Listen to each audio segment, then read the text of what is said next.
You may have seen recently news stories saying that low carbohydrate diets can lead to premature death. The Guardian said eating a moderate amount of carbohydrates is best for healthy lifespan, say researchers. The BBC said low carb diets could shorten your lifespan, and the New York Post said eating pasta could save your life. I feel for nutritional researchers. It's getting increasingly difficult for them to convince a population that although they feel fit and healthy on low carb diets, they are in fact hurtling towards a hairy and painful death, even more hairy and painful than the researchers' basic grasp of statistics. And this is coming from someone who knows about painful hair. Typical responses to the headlines are of frustration. People saying 1 week carbs will heal you, the next week they'll kill you.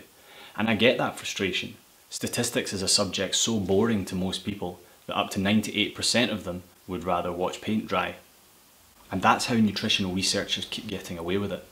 Nutritional science headlines are like the curtain in The Wizard of Oz. You mustn't see behind it, because if you do see behind it, you'll see the vivid colours aren't real, that the Wicked Witch just melts away, and that Toto is just a band who made a song about Africa. But this paper really takes the biscuit and then hands you the biscuit back and tells you to eat it. There hasn't been a crime against science as bad as this paper since Hitler, in a fit of suspicious rage, had his calculator tortured and killed for refusing to spell out the word boobies. Let's have a look at this study that claims there's a Goldilocks number of carbs we should be eating. But first, I have a science background, so I try to be really careful with my language, even if I don't always succeed. But this study is one of the most dreadful misrepresentations since that Spanish lady tried to fix the picture of Jesus in church. Except the difference is the Spanish lady was trying to help. Quick rundown of the study. They recruited Americans in 1989 and checked on them 6 times to see if they were dead or not between then and 2017. The study reports that on 2 of those occasions, they gave the participants a questionnaire to fill in, telling them how much food they had eaten in the last year. The researchers took the information at the end and compared estimated carbohydrate intake and death. First alarm bell, food questionnaires. How would you do if you were asked how many hamburgers, glasses of orange juice, pieces of chicken, and 50 other things you had had in the last year? It's a ridiculous thing to ask, like asking you to remember a phone password you set up 8 months ago, but 10,000 times. It's a food questionnaire. You can't just use your favourite pet's maiden name 10,000 times. Secondly, and let's just pretend we can trust the questionnaire data, they did not measure at all what would normally be referred to as a low carbohydrate diet, which is under 20% of calories from carbohydrates. The lowest amount of carbs in the study was 37%. Nobody who suggests eating low carb thinks that 37% of energy intake is low carb. What's more, the lower carb people were far more likely to be former or current smokers than the higher carb people.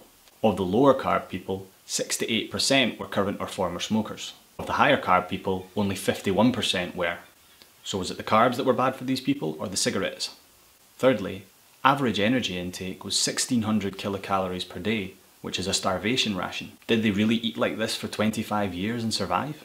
Either the questionnaires are completely untrustworthy, or it turns out all the participants are pygmies. Fourthly, those who got heart disease, diabetes or stroke before visit 3 in 1993-95 were excluded from the study. Wait a minute, this is a big one. Anyone who got one of 3 diseases commonly associated with carbohydrate intake were excluded from the study. I'm trying really hard to think of a reasonable explanation for that. Fifthly, they only calculated carbohydrate intake from visits 1 and 3. Carb intake was assumed to be the average of data given in 1989 and 1993-95. That intake was assumed to be the same all the way up to 2017, 23 years later. We know that carbohydrate intake has gone way up in the US in the last 30 years, so this could really impact the results. Sixthly, the tail at lower carbohydrate levels is made up. It's just based on the data they actually do have. It should be cut off at 37%, but this makes the impact of low carb seem far less harmful. So, say that you could trust the questionnaires, and that you accepted that 37% is a low carb diet, and that smoking was adjusted for, and that the participants weren't on a starvation ration, and that the data wasn't simply made up for 3/4 of the study duration, and that they didn't get rid of some of the most important data in the study, and they didn't make up the most important bit of the graph. And you say, okay, maybe there is something in this. The best thing you can do with these so-called results is generate hypotheses to say that carbs, under a certain level, may cause some harm. Then you'd have to take your hypothesis and do a new study where you get two groups of people and you give half of them higher carbs and half of them lower carbs and measure whether they die or not over the next 25 years.